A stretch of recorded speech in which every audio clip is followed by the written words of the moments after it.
لیکن ہمارے جو سوشل میڈیا کے اوپر بھی آپ نے بھی کئی دفعہ دیکھا ہوگا, ہم نے بھی کافی دفعہ دیکھا ہے, ہماری جو تحریک لبیک پارٹی ہے ایک پولیٹکس پارٹی ہے, یہ بھی پیچھے بھی پولیٹکس کا ہی رول دیا جا رہا ہے سوشل میڈیا کے اوپر. انہیں کچھ الٹے سیدھے ناموں کے ساتھ بھی پکارا جا رہا ہے, انہیں یہ بھی کہا جا رہا ہے کہ آپ کو مطلب چابی لگتی ہے تو آپ اٹھ جاتے ہیں, جب آپ کی چابی آف ہوتی ہے تو آپ پیچھے ہو جاتے ہیں. یہ کیا ہے, ماجرا کیا ہے, کچھ اس میں کوئی حقیقت ہے کہ نہیں؟ جی اس میں بالکل بھی حقیقت نہیں ہے. تحریک لبیک پاکستان اور اس کے کارکنان ہمارے تو جو مرکزی لیڈر ہیں, مرکزی رہنما ہیں, وہ تو کجا اس تحریک کارکن کی, چھوٹے سے کارکن کی کوئی جوتی بھی نہیں خرید سکتا. جو آپ دیکھ لیں ماضی میں بھی, ماضی کی حکومت میں بھی ہم جو ہے وہ حضور کی نماز کے لیے باہر آئے, جو ہے وہ فرانس کے مسئلے میں بھی باہر آئے, جب حضور کی ختم نبوت کے قانون پہ جو ہے وہ ڈاکہ ڈالا گیا, اس وقت بھی تحریک لبیک سڑکوں پہ تھی اور کبھی بھی ایسا نہیں ہوا.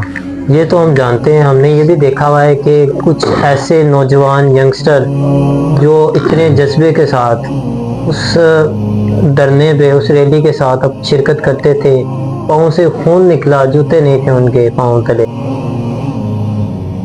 جوتے ٹوٹ گئے, پھینک دیے گئے, پاؤں سے خون نکلا گیا, پھر بھی جذبہ ان کا ویسا کا ویسا ہی قائم ہے. لیکن میرا سوال کچھ اور ہے, میں آپ سے یہ کہنا چاہ رہا ہوں کہ آپ یہ جو پولیٹکس کی بات کر رہے ہیں, تحریک لبیک پاکستان, ان کے متعلق جو سوشل میڈیا کے اوپر یا ویسے نیوز میں جو ان کے خلاف باتیں ہو رہی ہیں, ان کے بارے میں کتنی سچائی ہے؟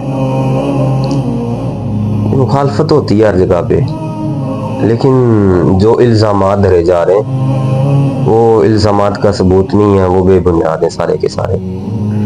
اچھا, پیچھے جو میں تقریباً 3-4 دن پہلے میں نے سنا ہے مرزا انجینئر, اس نے سعد بھائی نے انہیں چیلنج کیا تھا کسی آئی تھنک مناظرے کے متعلق کہ میں مناظرہ کروں گا, آئے میرے سامنے بیٹھے, میں مناظرہ کرنے کے لیے تیار ہوں. جنے کا تب پتہ چلتا ہے جب وہ میدان میں اترتا ہے. تو آگے سے رسپانس بھی میں نے انجینئر کا سنا تھا,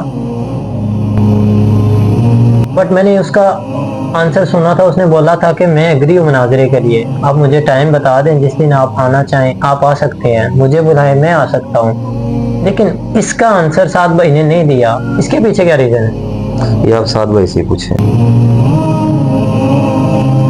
اب سعد بھائی سے کیسے ملاقات ہو سکتی ہے, آپ بھی تو ان کے کارکنان ہیں نا. جیسے آپ جو ہے وہ میرے پاس آئے, ایسے آپ وہاں چلے جائیں, آپ کو بہتر انداز سے وہ جواب دیں گے اس کا. چلیں, آپ ماشاءاللہ دین کی بہت اچھی خدمت کر رہے ہیں, بہت دیر سے خدمت کر رہے ہیں, آپ بتا دیں اس جیسے شخص کو خاموش کیسے کروایا جا سکتا ہے اگر وہ غلط ہے تو؟ ویسے تو ایسے چچوروں کو ہم منہ نہیں لگاتے, لیکن اس کا چچورا پون جو ہے وہ بڑھتا ہی چلا جا رہا ہے. میں نے ینگسٹر کو دیکھا ہے اس کی پیروی کرتے ہوئے, اسے مانتے ہوئے, باقی سب کو بکتے ہوئے گالیاں, وہ باقی علماء کرام کو بھی جھوٹا کہہ دیتے ہیں کہ باقی سب جھوٹے ہیں, صرف ایک وہ سچا ہے. حتیٰ کہ یہاں تک بات جا چکی ہے, کہتے ہیں انجینئر کو جب میں نے سنا میں تب مسلمان ہوا, پہلے میں سنی تھا یا پہلے میں وہابی تھا. پھر فرقے بازی پہ بات ہو رہی ہے, انجینئر یہاں تک اس کے کارکنان چلے گئے ہیں. جی, انجینئر محمد علی مرزا نہ تو کوئی عالم دین ہے اور نہ ہی کسی مدرسے سے یہ فارغ تحصیل ہے. اس کا کام جو ہے وہ پلمبری کرنا, یہ وہی کرے. جنہوں نے جو ہے وہ اسے آ کے دین سیکھا,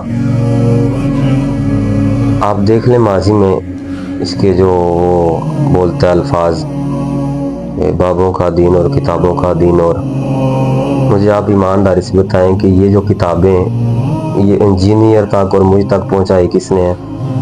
آپ بتائیں. بابوں نہیں پہنچائی ہیں. ان کتابوں کو لکھنے والے کون ہیں؟ بابا ہی. تو 14 صدیوں سے اب تک بابوں کو, بزرگان دین کو, علماء دین کو دین سمجھ نہیں آیا, تو اس بیچارے جو ہے وہ انجینئر کو کیسے آ گیا. جو نوجوان جو ہے اس کے پیچھے لگ کے اپنے عقائد کا, نظریات کا بیڑا غرق کر چکے ہیں.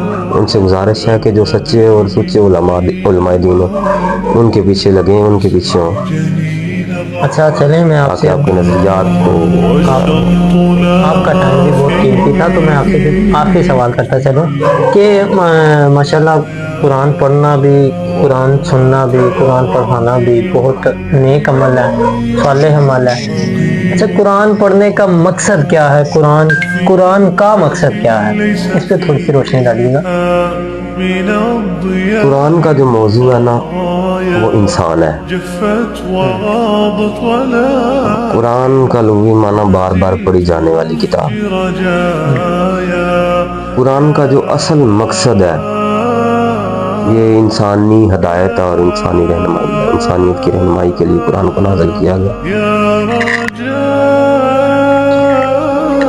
اچھا آپ کا ٹائم بہت قیمتی تھا, آپ نے اپنے قیمتی ٹائم میں سے ہمارے لیے ٹائم نکالا, بہت بہت شکریہ.